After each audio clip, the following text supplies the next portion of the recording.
నంద్యాల జిల్లా చాగలమర్రి గ్రామంలో శ్రీ వాసవి కన్యకా పరమేశ్వరి దేవి ఆలయంలో వైభవంగా దేవి శరన్నవరాత్రులు ప్రారంభమయ్యాయి.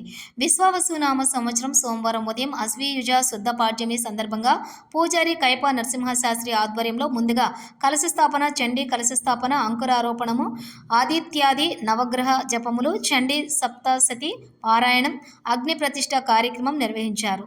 ఉభయదారుల చేత శతచండీ యాగం నిర్వహించారు.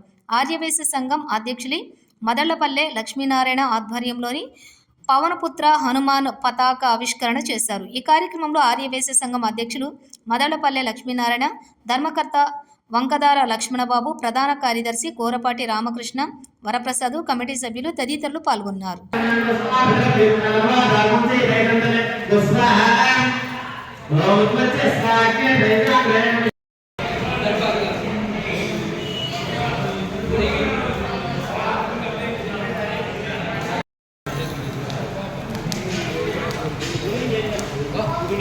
సన్న పుల్ల ఉత్తరేణి